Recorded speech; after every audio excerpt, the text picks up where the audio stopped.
Cister FM, a rádio que faz cantar, chega agora mais um espaço de livre pensamento e opinião certeira sobre alguns dos factos mais relevantes da atualidade. Eu sou a Piedade Neto, vou moderar este debate e tenho o apoio técnico do Rui Custódio. Cá está o radar de opiniões, porque cada um tem a sua. Por isso, a posto está o nosso painel de hoje: Miguel Silvestre, Carlos Bonifácio, João Paulo Raimundo e José Costa e Sousa. Comecemos então pelo tema proposto pelo Miguel Silvestre, que é hoje quem vai então abrir este debate, e o tema que o Miguel propõe é França, sucesso para lá do insucesso. Muito boa tarde a todos. Olá, boa tarde. Queria fazer aqui também este comentário, não é? Porque o tema, a escolha do tema não parece-me óbvia, atendendo àquilo que foi a realidade desta semana e o que nós assistimos em França, mas também queria depois mostrar um bocadinho o outro lado de um país que nós se calhar facilmente acusamos de muitas coisas, mas que depois não vemos também os sucessos. E, portanto, o insucesso claramente tem a ver com a questão social e o problema social e uma pré-guerra civil que se vive em França, nomeadamente com estas gerações de segunda e terceira geração que vivem em França, e é bom que nós tenhamos um bocadinho cuidado quando olhamos para aquele problema. Percebemos que a maior parte daquelas pessoas não são imigrantes, são pessoas que já nasceram em França, são franceses, para todos os efeitos, apesar de haver ali agora a questão da reimigração e a questão de algumas alterações que a Frente Nacional neste momento está a defender em relação à questão da nacionalidade francesa não ser atribuída por uma questão de nascimento, mas por, ao fim, e prestando provas e ao fim de alguma presença no país, e prestando provas para que, de alguma forma, se possa garantir que aquelas pessoas correspondem aos critérios que consideram relevantes para ser um cidadão francês.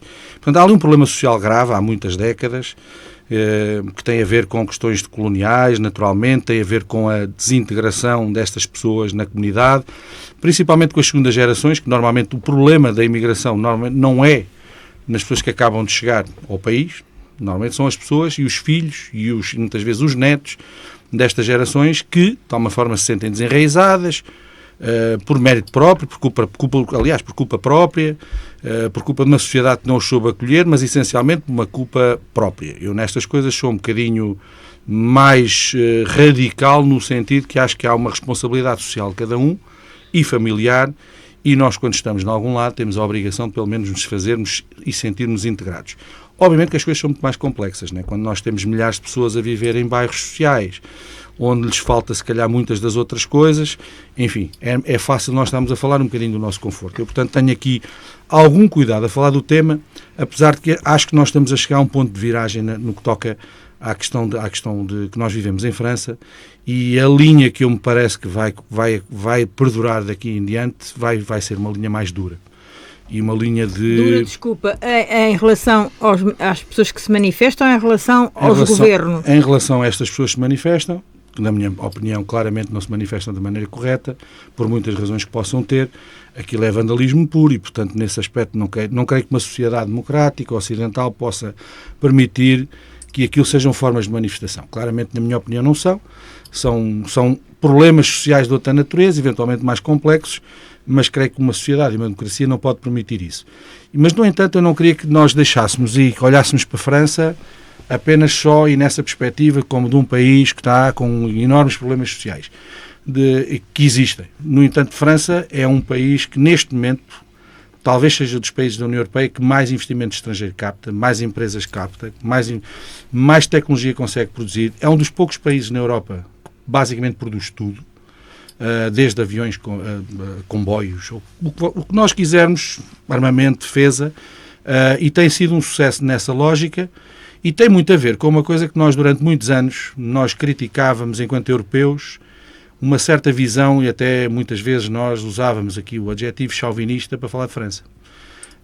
Os franceses, de facto, durante muito tempo tinham uma visão muito virada para eles próprios, da cultura francesa, do país, etc. De facto, isso nasceu com o de Gaulle, depois da Segunda Guerra Mundial, e tinha muito a ver com a lógica da soberania francesa e da forma como a França tinha que garantir a sua soberania num contexto onde claramente já não era tão relevante como tinha sido no passado do ponto de vista daquilo que eram os grandes poderes. Mas França conseguiu manter um bocado essa matriz, um bocado contra tudo e contra todos, E os números são absolutamente extraordinários do ponto de vista de captação. Macron, que é mais um daqueles primeiros ministros, ou aliás, presidentes, que é, se calhar, mais amado na União Europeia do que propriamente dentro do país, um bocadinho como o próprio primeiro-ministro da Alemanha também, que estamos agora numa fase um bocado caricata. Temos uma série de figuras de quem, se calhar, a Europa toda espera muita coisa, mas que o país que os elege não gosta deles, não é? Portanto, e isto não deixa de ser caricato.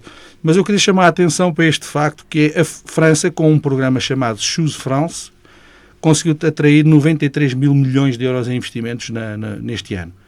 E isto é uma política económica muito, muito agressiva de atração de investimento, inclusive passou por Portugal, e é isso que eu gostava também que as pessoas percebessem um bocadinho. Em Portugal, a Takeover, por exemplo, vai investir 200 milhões de euros em França. O presidente de França, quando veio na última visita que fez a Portugal, Macron, teve contactos com um conjunto de empresas portuguesas, onde o objetivo era claramente trazê-los para a França, para que investissem em França. Eu acho que isso também é uma coisa que nós, enquanto portugueses, também temos que começar a olhar para estas coisas de um ponto de vista positivo, não é? Quer dizer, nós já temos algumas empresas que, do ponto de vista tecnológico, do ponto de vista da capacidade de investimento, são interessantes para um país como a França. E a França está a fazer este trabalho que, se calhar, não tem nada de chauvinista, não é? Quer dizer, perceberam que há aqui uma oportunidade histórica para eles, com os Estados Unidos a fazerem as políticas que estão a fazer, na minha opinião, erradas, mas que estão a perder investimento a toda a hora. Mas nós estamos a falar a Salesforce, por exemplo, que é uma das maiores empresas norte-americanas, vai investir 2 mil milhões de dólares em França. Vão construir centros de dados. A Foxconn, que é uma das grandes empresas também, 120 milhões. A Amazon, SoftBank do Japão. Enfim, há um conjunto de empresas no mundo inteiro que neste momento estão a olhar para a França como o país onde nós podemos investir na Europa para crescer.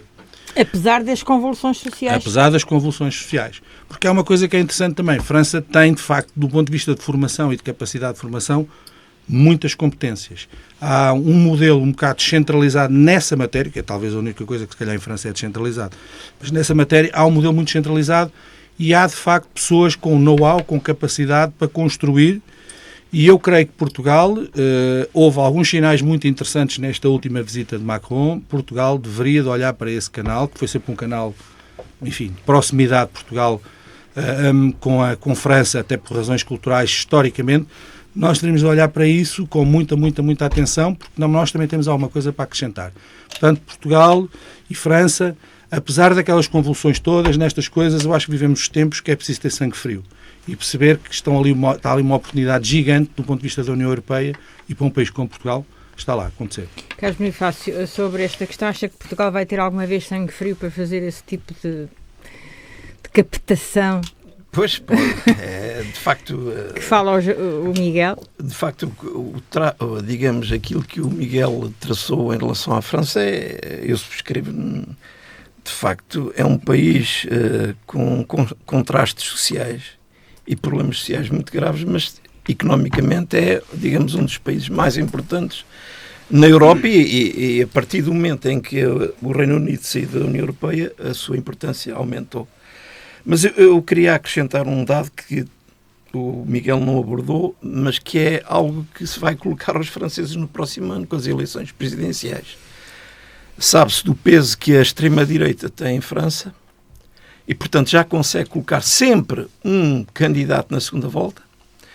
E desta vez, provavelmente vamos ter uma situação algo estranha no continente europeu. Pela primeira vez vamos ter dois candidatos, um da extrema-esquerda e outro da extrema-direita. E este vai ser um problema muito sério para a França, não é? Mélenchon da extrema-esquerda e Bardella da extrema-direita. E, portanto, é possível que estas duas figuras se encontrem na segunda volta e, portanto, é um problema acrescido e um desafio enorme para a Europa. E, aliás, é isso que pode vir a fazer escola noutros países. E, portanto, nesse tocante, de facto, a França, em termos políticos, é conhecido o passado da Frente Nacional e que a pouco e pouco vai crescendo. E agora temos uma realidade diferente, que é o aparecimento de uma extrema-esquerda, quer dizer, os republicanos, que é uma espécie de PSD em Portugal, praticamente desapareceram, têm 5%. O Partido Socialista francês está abaixo de 5%. Portanto, são os extremos que estão a crescer. Apareceu, de facto, o partido de Macron, mas neste momento nas sondagens o partido de Macron não vale nem 10%. Portanto, nós estamos numa realidade política explosiva. É verdade que esta realidade económica é algo de muito positivo, mas o próximo ano vai ser um ano de grandes desafios, em primeiro lugar para os franceses. E esses extremismos de um lado e do outro, João Paulo, vão tornar esta equação ainda mais perigosa ou não? Ou revitalizar de outra maneira? É muito complicado. Aliás, isso está a acontecer na Europa toda. Não é? Exato. As eleições de França não estão muito longe do resto da Europa. Portanto, a direita a subir, partidos de extrema-direita, que eles às vezes dizem que não são de extrema-direita, a subir muito. Mas eu queria falar nas segundas e terceiras gerações que vão para a rua e que fazem disparates. Isso são realmente filhos e netos dos antigos imigrantes, daqueles imigrantes que vinham da África e que viviam nos bairros de lata. Neste momento vivem em bairros sociais e estão a produzir pessoas destas. Portanto, alguma coisa tem que ser feita. Já são francesas, como disse o Miguel. Franceses, naturais. Agora, nasceram. Quer dizer, as pessoas viviam em bairros de lata, nunca fizeram coisas destas. E agora vivem em bairros sociais, até têm... Não podemos dizer que vivem em bairros luxuosos. Não, mas vivem bem e vêm para a rua fazer aquilo, queimar os caixotes e não sei o que. Quanto à captação de mão de obra, Portugal não tem mão de obra. Atenção, o desemprego em Portugal está nos 6%, que acaba por ser zero, porque são pessoas que acabam por não ter condições para trabalhar. Quanto ao Macron, eu considero o Macron um líder fraco.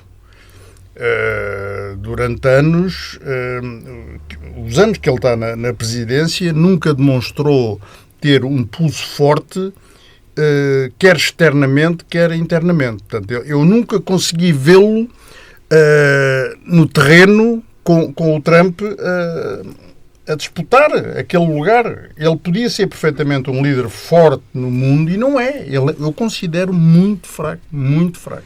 Mas apesar de tudo, captar investimento, como falou ali o Miguel. Não vejo isso tanto assim, não é? Quer dizer, a realidade não se pode comparar a posição do ponto de vista geopolítico e diplomático dos Estados Unidos com a França, mas eu acho que até tem claramente sido melhor presidente para fora do que internamente. Apesar do sucesso que eu considero que estas políticas têm tido a nível interno. Constituição, vamos rematar este tema? Vamos começando só assim. O atual presidente francês não presta para nada, comparem com o Bardella e com o Mélenchon. E depois é só, quando for o Bardella ou o Mélenchon presidente francês, que saudades que tu vais ter, João, de um gajo tão fraquinho e tão mau. Mas é fraco, é um líder fraco. Que saudades que vão ter os europeus que querem a Europa da liberdade, querem esta Europa, vamos ter... É tão fácil dizer mal dos homens do centro, é tão fácil. Fraco. E é por isso que a Europa está a chegar onde está a chegar. Porque quando alguém é do centro na Europa, é fraquinho, é mauzinho, é ignorante, é alguém que não serve para nada. É Bardella ou Mélenchon. Ficamos muito melhor, toda a gente calcula, quando for o seu Bardella, que quer tudo o que não seja pele, quando for o seu Bardella, tudo o que não tenha pele branquinha e apelido pelo menos com 20 gerações de francês, tem que sair. Quando for o seu Mélenchon, tudo o que tiver 20 gerações de apelido francês vai preso. Portanto, vamos ter coisas deste género e a Europa tem que se preparar. E não está preparada, nem nunca vai estar para isto. Só dizer outra coisa. A Europa foi colonialista. Hoje vem o reverso da medalha. A Europa não faz filhos. Portanto, os operários vêm de fora. A Europa não soube integrar. Agora... tem os bairros cheios. O João dizia assim, os pais viviam em bairros da lata e não faziam porcaria. Os filhos vivem já em casas decentes e fazem. Pois os pais tinham uma cultura, que era a cultura africana, e adaptaram-se com dificuldades à Europa. Os filhos nem são europeus nem são africanos. Porque a Europa não os soube integrar, porque eles não se quiseram integrar, por uma série de razões. Ou seja, isto é complicadíssimo. Não sei como é que a Europa, esta mistura de povos, de culturas, de religiões, vai conseguir conviver. Vai ser muito difícil, porque, de um lado, dá-se razão a tudo o que são os dramas dos imigrantes e dos filhos dos imigrantes. Né? Do outro lado, não se compreende nada do que são os dramas dos imigrantes, dos filhos dos imigrantes, dos netos dos imigrantes. E esta Europa, imagine-se uma França, com todos os defeitos e qualidades que a França tem, nesta escolha, Bardella ou Mélenchon. Pá, a França anda a brincar há muito ano. Porque é assim, a Alemanha tem reforma aos 67 anos, mas tem há uma série de anos. A Alemanha é claramente um país mais sustentável do que a França. O atual presidente francês propôs a reforma aos 64, aos 64 anos. Foi o que se viu. Pá, quando a esperança de vida é para de 87 a 88. Pá, está tudo maluco. E depois ouça, a Europa está farta de estar bem. E eu já uma vez aqui disse isto. É assim, os únicos que se lembram de uma guerra na Europa Ocidental, os únicos que se podiam lembrar, têm pai 90 anos. Ou já morreram, ou já têm Alzheimer e não se lembram. E então ninguém se lembra da guerra. E é por isso que a Europa chegou onde chegou. Porque ninguém sofreu a guerra, ninguém sofreu aquilo que era a Europa. Ninguém se lembra já que havia uma guerra de todas as décadas com milhões de mortos na Europa. E as pessoas estão cansadas da União Europeia, que é uma coisa que não presta para nada. Estão cansadas da liberdade, que é uma coisa que não presta para nada. O que é lamentável é que vão ter que morrer uns milhões para depois os filhos dos que agora vão fazer isto, e não tenho dúvida que a Europa para aí vai caminhar, os filhos e os netos um dia vão repor uma Europa com algum jeito, depois de milhões e milhões de mortes. Está com posições muito extremadas a Europa. Carlos Bonifácio, vamos para passar a outro tema, que também não deixa de ser difícil, é Putin-Rússia. Faz-me aqui, trouxe-me estas duas palavras, porquê? Bom, está na uma coisa tem a ver se formos ao Google por Putin ou Rússia, é de facto dos sítios mais pesquisados. Pois é. Porque, na verdade, estamos a falar de um líder político que foi, o seu passado é um espião da KGB. Aliás, ele prestou serviços na antiga Alemanha Oriental. Foi responsável foi também responsável pelo FSB, que no fundo é um filho da KGB. Começou por ser um líder discreto da linha dura comunista e transformou-se num nacionalista barra, eu até diria barra fascista, violento e manipulador. Violento porque cada vez que nós vemos um dirigente russo a cair de uma janela, todos nós sabemos de onde é que partem as orientações. Manipulador porque é uma pessoa de facto que usa os outros. Eu recordo-me de uma cena que houve aqui há uns anos atrás com a Angela Merkel, que ela tem um pavor, uma fobia aos cães. E quando ela faz a visita ao Kremlin, ele soltou um cão. Portanto, estamos a ver o tipo de pessoa que estamos a falar. Portanto, é uma pessoa cínica com alguns recalcamentos da sua infância e portanto, neste momento manda no maior país em dimensão. E quer em dimensão, claro, porque a Rússia tem cerca de 140 milhões de habitantes e não há comparação possível nem com os Estados Unidos, nem com a China. Mas não deixa de ser uma potência, ainda com uma potência de pés de barro. Mas, de facto, ele quer se transformar num czar do século XXI. No fundo, ele quer recuperar o espírito czar da Rússia e quer reconstituir um pouco, digamos, o império soviético, dando-lhe outra roupagem, não o chamando de comunista, mas tentando, digamos, apanhar franjas de países, neste caso franjas da Ucrânia, mas na mira dos países bálticos, não é? Para ele, aquilo é muito difícil de engolir e, portanto, ele no fundo está a testar a Europa na Ucrânia para ver o que é que dá. Exatamente. E depois, a partir daí, poder tomar ações concretas. Eu queria chamar a atenção que ele começou em 1999 com a guerra da Chechênia. Portanto, era uma província, tentou a separação da Rússia, da Federação Russa, não conseguiu, ele esmagou. Depois tomou conta da Crimeia. Usou uns chamados homens verdes, porque usavam uns camuflados verdes. Ele disse, isso são indivíduos da Crimeia que se revoltaram contra a Ucrânia. Não, eram manipulados por ele.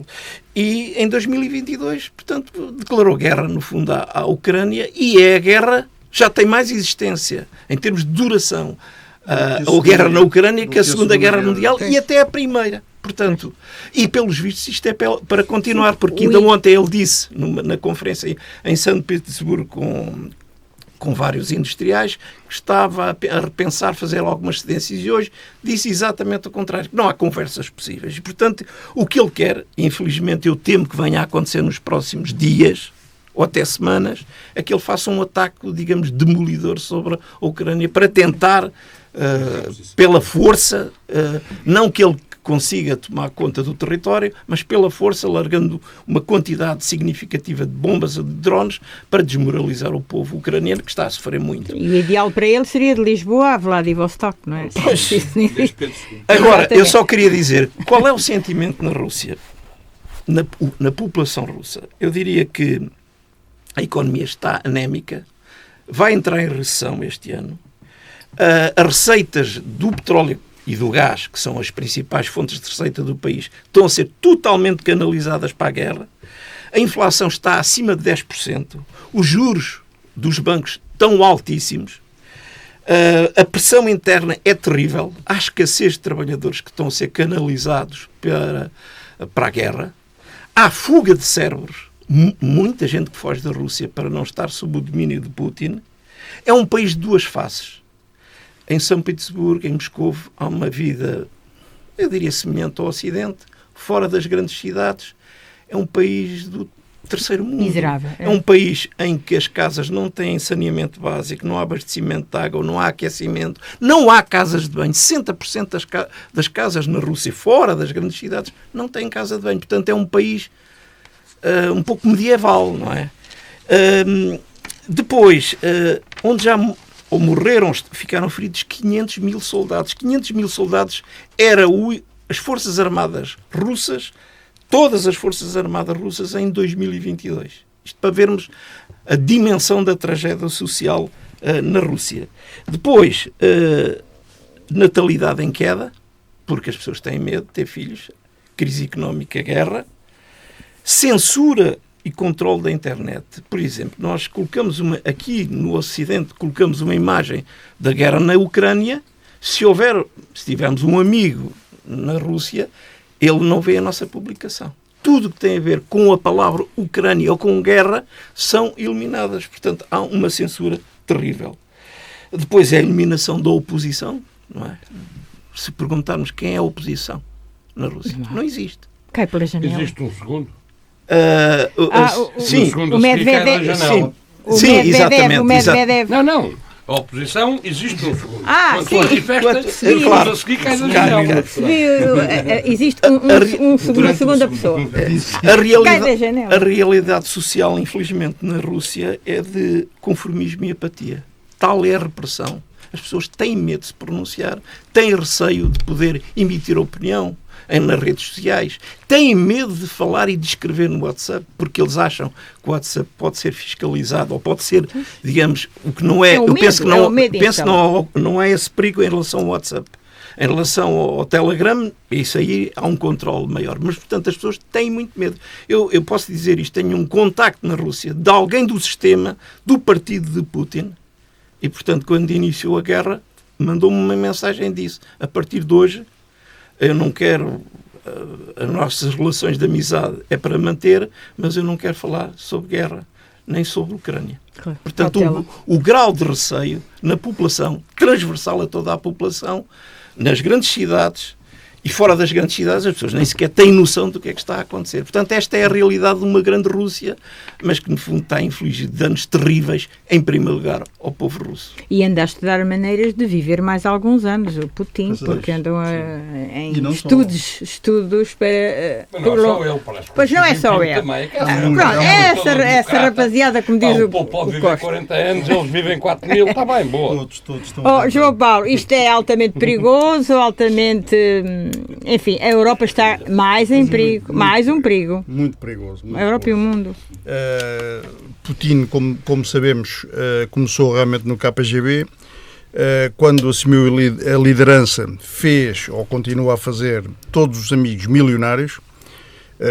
Ou com uma coisa ou com outra, eles ficaram todos multimilionários. Para controlar, não é? Exatamente, para os ter na mão. Esta guerra é a maior guerra europeia de todos os tempos.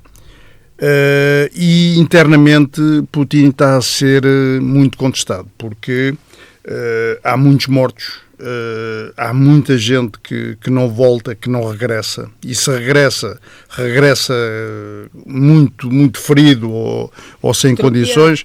Estava o Carlos Bonifácio a falar em filhos. Tem que haver poucos filhos, então se eles estão lá, os mais ativos estão lá na frente de batalha. É muito difícil. O Putin, a Rússia, tem controle informático no mundo inteiro. Vocês não se esqueçam das eleições controladas, que ele teve várias eleições controladas no mundo inteiro. Portanto, isto é mesmo perigoso, não é? É perigosíssimo, não? Até porque ele tem tanto controle que até a Câmara de Lisboa dava informações ao Putin sobre os desgraçados, que havia de ser um indivíduo qualquer, assim, à direita, que desse informações ao Putin sobre os desgraçados que manifestavam aqui contra a guerra e o que é que aconteceria à família. Portanto, é normal que eles tenham informações. Agora é assim. Primeiro, a Rússia é... Eu percebo os russos, mas percebo mesmo. Porque já se percebeu uma coisa. A Rússia, sem a Ucrânia, é um país grande. É que nem um grande país é. Aquilo vai acabar como colónia chinesa, a breve trecho, uma população envelhecida, a diminuir, ainda por cima com esta devastação das pessoas novas, muito mais. Há zonas da Rússia onde tudo o que era novo saiu, principalmente... aqueles russos pouco brancos, que é outra coisa que ninguém fala. Porque a Rússia eslava ainda não vai para a guerra, por isso é que eles ainda vão ter algum apoio. A Rússia de São Petersburgo e a Rússia de Moscovo, os filhos não vão para a guerra, porque esses são branquinhos e eslavos. Agora, a Rússia do Cáucaso, a Rússia asiática dos amarelos, esses vão para a guerra e morrem como cães. Há zonas da Rússia que vão ter que ser repovoadas com alguém, porque não têm nenhuma hipótese de sobreviver, porque tudo o que tinha menos de 20 e tal ou 30 anos foi para a guerra para morrer como cão. Porque isto do racismo é uma coisa universal. Não é lá que deixa de ser assim. E a prova disso é... Ele não faz uma mobilização geral exatamente para não ter que mobilizar os branquinhos de São Petersburgo e de Moscovo. E, neste momento, sinto-me absolutamente incomodado com uma ideia. Já se percebeu que a Rússia não só não ganha a guerra, como até pode perder militarmente. Já não é uma questão económica, já não é uma questão política, é até talvez uma questão militar. E o meu medo é a loucura quando chega... ao momento em que se está completamente acossado, não sabemos onde vai. Porque o problema dos ucranianos já não é levarem com bombas todos os dias, com mísseis todos os dias. Eu acho que eles estão preparados para ver o seu território esmagado e um dia reconstruído. Em nome de não serem massacrados enquanto povo, estão dispostos a tudo. O grande problema é se vamos ou não para as armas táticas nucleares. Porque o grande drama é que a loucura de Putin e dos amigos pode ir muito mais longe daquilo, porque já se percebeu que neste momento ele perdeu o controle absoluto, e isto é a prova de uma coisa.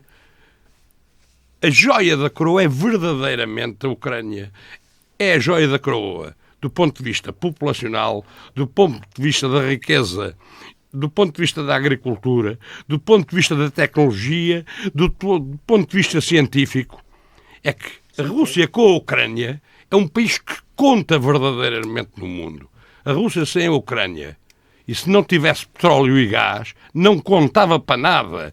Porque neste momento, e esse é que é o drama, a Ucrânia, depois do massacre que tem sofrido, conseguiu internamente ter homens capazes de construir coisas que hoje incomodam verdadeiramente a Rússia e põem em causa a Rússia com aquele tamanho. E este é o drama russo. A Rússia não concebe a Rússia do Putin, porque o Putin ficou completamente, sentiu-se humilhado quando caiu o muro de Berlim, porque ele era o chefe do KGB, que era a PID, hoje é a FSB, que era a DGS, é exatamente a mesma coisa, e ele sentiu-se humilhado e jurou que um dia reconstruía o Império. E ele não concebe outra Rússia. E vamos ver se ele e aqueles amigos dele não cometem a loucura em nome de nada, se não cometem a loucura de fazer coisas que nós nem sonhamos. Miguel, remata este tema, que tens a dizer. Sim, só dizer algumas coisas que... O Castro trouxe aqui a história do cão e da Angela Merkel, mas também há uma história da rainha, da Isabel II, em Inglaterra, quando um cão-guia de um ministro de Inglaterra começou a ladrar quando viu Putin. E ela terá dito qualquer coisa, disse mesmo, isto está registado, disse assim, os cães têm muito bons instintos, não têm? Quer dizer, era extraordinário como é que o cão, quando viu Putin, começou a ladrar. Portanto, ele percebeu de facto a personalidade que nós temos ali. Portanto, eu a mim, só em relação ao Putin e ao ouvir algumas pessoas em diferentes países da Europa a defender uma personalidade daquelas, deixa-me um bocado constrangido. Acho que é um falhanço brutal do ensino da história na nossa sociedade, mas é o que é e, portanto, as pessoas vamos ter que aprender da maneira mais difícil. E depois há aqui uma questão que eu quero dizer, que é tudo o que está a acontecer na Rússia e nesta guerra com a Ucrânia demonstra um fracasso do modelo ditatorial, até do ponto de vista militar, está provado, do ponto de vista, a Ucrânia tem sido capaz de combater um exército incomparavelmente maior, com recursos muito maiores, não só pela ajuda externa, mas porque teve a flexibilidade e tem tido a inovação, tem tido a capacidade de olhar para a realidade no terreno e dar autoridade às pessoas que estão de facto a combater e fazer essa transformação. E enquanto do outro lado está um modelo que é um modelo soviético, que é a única coisa que Putin sempre conheceu e é a realidade na qual ele acredita, pronto, e é o que é um modelo altamente centralizado, em que ninguém no terreno pode tomar decisões se os comandantes não permitirem isso. E, portanto, eu fico mais espantado quando nós vemos estas vagas de extrema-direita na Europa e esta lógica dos homens fortes, quando nós estamos a ver um modelo de um homem forte a falhar todos os dias. Quer dizer, a realidade da Rússia, independentemente de conseguir um acordo que seja mais favorável aos seus interesses, que eu acho que já não vai ser, porque todos os objetivos estratégicos desta guerra estão a falhar. E eu acho que para o ano garantidamente vai ter que haver um acordo, não me parece que a situação seja sustentável por mais tempo, mas a questão é assim, enquanto europeus, esta visão que a própria Rainha da Inglaterra teve em relação a esta pessoa, porque é que nós continuamos a meter a cabeça dentro da areia e a fingir que esta realidade não existe? É uma ameaça para nós enquanto europeus, é um modelo que não nos acrescenta rigorosamente nada. E vamos lá ver uma coisa, quando falamos da Frente Nacional em França, quando falamos da AfD na Alemanha, as relações estão testadas e comprovadas. Em relação a Portugal, isso nunca aconteceu por novo tempo, mas esta é a minha opinião pessoal, desculpem outros. Ora, muito bem, vamos encerrar este tema, que penso que nem ficará encerrado, virá de novo à mesa, infelizmente, porque é uma situação muito perigosa. João Paulo Raimundo, vamos passar do mundo para Portugal, e Portugal também é mundo, evidentemente, mas vamos para dentro do nosso cantinho, e tu trazes aqui o Ministro da Administração Interna. Correto. É um homem, é um ministro de quem eu até gostava. Gostavas? Antes de ser ministro. Gostava. Até quando era diretor da Polícia Judiciária. Nessa altura eu apanhei-lhe duas que não gostei.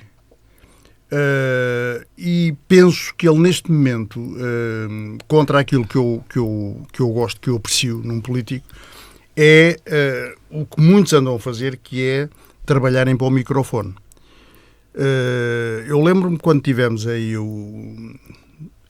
as chuvadas da Cristina, esses problemas que tivemos há 4 meses ou coisa assim de género, nós tivemos um ministro que fez filmagens com as mangas arregaçadas a trabalhar, quer dizer, trabalhar para o microfone. Este homem, eu pensava que não. Eu pensava que este ministro era um dos poucos que não iria trabalhar para o microfone. Afinal vai. Afinal vai. Quando foi o caso recente do Ciresp, a maneira como ele defendeu o Major-General Viegas Nunes é muito estranho, porque ele faz uma conferência de imprensa improvisada e tem o cuidado de perguntar: estão todos prontos? Quer dizer, isto é trabalhar para o microfone. Eu Achas não gosto, que está eu a assim ser não gosto. exibicionista demais? Pois está. Pronto. Eu não gosto disto. A pessoa, que seja ele quem for, Qual era que a trabalhe crítica para o que se microfone. fazia às duas antecessoras? Pois. É verdade, é A verdade. Mas eu não crítica era gosto exatamente o Eu acho- contrário. É que não comunicavam. Ele agora comunica e é criticado por comunicar. E Carlos, bem, por acaso comunica bem. Olha, mesmo em relação ao disso. problema Eu do acho que Ciresp, comunica bem demais, não é? o problema do Ciresp não deixa de ser curioso, que até o líder da oposição acha muito bem a posição do ministro e acha muito bem as opções do ministro. Este Ele- Ministério está ele- enguiçado, acho eu. Sempre esteve. Quer dizer, sempre esteve. É um Já antes, quando ele estava na PJ, ele defendeu portanto, aquele caso do CEF, quando no aeroporto mataram Sim, aquele sim, imigrante. sim. Ele aparece também na imprensa a defender a PJ, mas ninguém estava a atacar a PJ naquela altura. Como é que ninguém lhe perguntou nada? Porque também nessa altura eu achei estranho, mas pronto, passou. Não é normal haver um caso daqueles no aeroporto, com morto e não sei quantos, três militares que são presos e que foram julgados até há pouco tempo. E ele aparece muito aflito em frente dos microfones a dizer: a PJ teve um comportamento. Quer dizer, não. Está a Achas que perder. o ministro é Está-se a pé de perder. microfone? Está-se a perder. É isso. Está-se a perder. Eu já não temos muito tempo para repostar, mas eu queria introduzir também o tema do José Costa Santos para não ficar sem. Só dizer o seguinte. Podem depois dizer mais Só qualquer dizer coisa. seguinte, O seu tema. Subscrever absolutamente o que disse o Carlos Bonifácio. Parece ter cão, parece não ter. Mas Basta isso é ter sempre aquela assim. cor e já não presta. Pronto, as nada ministras Não é nada disso. Não é nada disso. não Não falavam. prestavam. Ó, Costa, não Não digas falavam. disparate. Não Este digas fala disparate. demais, pronto. Não Costa digas e Sousa. disparates, Pronto, Costa. tá bem. Não digas disparate. O seu tema é falta de respeito e diga Sim. lá porquê, que é para depois Falta de ouvirmos respeito. aqui a opinião do resto. Três coisas. Se a GTP se acreditasse que verdadeiramente 80% das pessoas aderiam à greve, não fazia na véspera de feriado, numa semana em que cheira a miniférias. É fácil depois cada um ler os seus números. Há muita gente que não vai trabalhar porque os transportes não permitem, há muita gente que não vai trabalhar porque ter um dia e foi dar uma voltinha, há muita gente que não vai trabalhar porque fez greve e depois, ou seja, isto é sinal de fraqueza. Acabou. No dia em que as centrais sindicais acreditarem verdadeiramente que têm a adesão permanente, completa, marcam num dia que não seja assim. E o resto dos manifestantes? Diga-me agora. Temos que andar. Segundo, o Governo, a seguir, faz a leitura ao contrário, o que também não me parece bem. Quando vem dizer, absolutamente inócuo, e foi só no setor público, há muita gente que ficou em casa e também pode ter dúvidas sobre muita coisa. Ou seja, as leituras de uns e de outros não podem ser oportunísticas. Quanto aos senhores que depois da intersindical sair da manifestação fizeram aquilo, têm que ser tratados de uma forma, não digo como foram, mais dura ainda. Porque percebe-se que cada vez que há uma coisa destas,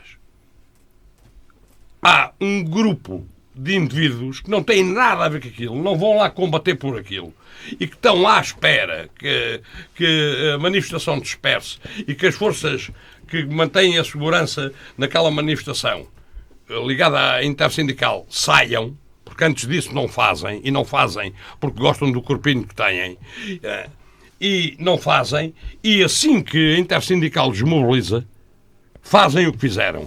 E aquilo é absolutamente inaceitável num país, e gente de cara tapada, e gente... Aquela gente não combate por ninguém que trabalhe, aquela gente não combate contra a nova lei laboral, aquela gente pura e simplesmente quer a desordem, porque aquela gente quer uma sociedade diferente. Eu gostava era de saber qual. Porque já se percebeu que aquela gente está ligada à extrema-esquerda e a única coisa que pretende é a desordem absoluta. Miguel Silvestre, também concordas ou tens outra opinião muito rápida, por favor? Não, eu tenho, em relação ao Ministro, acho que é demasiado cedo. Honestamente, acho que é alguém que tem provas dadas na função que tinha. Teve posições que até posições complexas do ponto de vista enquanto era diretor da PJ, nomeadamente em relação à questão da imigração. Eu nessas coisas, eu acho que é preciso o país ter estes debates, independentemente de estarmos mais de acordo ou menos de acordo. Em relação àquilo que e vejo, há um caos absoluto nos aeroportos, que não lhe pode ser imputado neste momento. Hoje ouvi algumas declarações dele em que há a possibilidade de haver mais 300, creio que polícias, para ir para as alfândegas, neste caso para os aeroportos. E, portanto, é assim, eu não consigo criticar alguém que tem um conhecimento técnico do terreno que eu não tenho, nessa matéria. E quanto aos manifestantes e os atos de vandalismo? Sinceramente, eu acho que isto é um bocadinho folclore face à importância do tema. E acho que o Governo teve uma gestão péssima da questão da reforma laboral, que para mim era um tema importante. O resto tem sido folclore, estas greves são um folclore absoluto, e o resto, há de facto algum movimento de extrema-esquerda, anarquista, que está a crescer em Portugal, e portanto eu acho que aquilo que se viu ontem vai ser cada vez mais vulgar.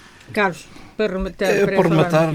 A greve foi na quarta-feira. Eu fui a Castelo Branco, só me apercebi que havia greve na rádio, porque no dia-a-dia os serviços que visitei estavam todos a funcionar. Só dizer o seguinte, pelos dados que foram divulgados, fizeram greve na parte privada, portanto nas empresas, cerca de 10%. Sim. E na parte pública fala-se em 25%. Não deixa de ser curioso que o Código do Trabalho é para ser aplicado ao setor privado e não ao setor público. João Paulo, só para rematar esta coisa do vandalismo que o Ministro já falaste. Estou muito preocupado de dizer isto, mas neste momento estou a concordar com o Costa e Sousa. É uma coisa que eu vou-me arrepender de certeza absoluta. É inacreditável como é que eu concordo nos comportamentos. Portanto, estes anarcas vão para o terreno após a saída da CGTP. Portanto, para mim são copos de leite, anarcas, pessoas... havia um amigo meu que dizia, se calhar nem trabalho. Epá, é uma frase um bocado populista, mas quem sabe se não é verdade. Portanto, são anarcas pura e simplesmente. Ora, já demos a volta aos temas, vamos agora para o nosso positivo e negativo. Peço-vos que sejam telegráficos. Miguel Silvestre. Portugal, uma coisa e outra.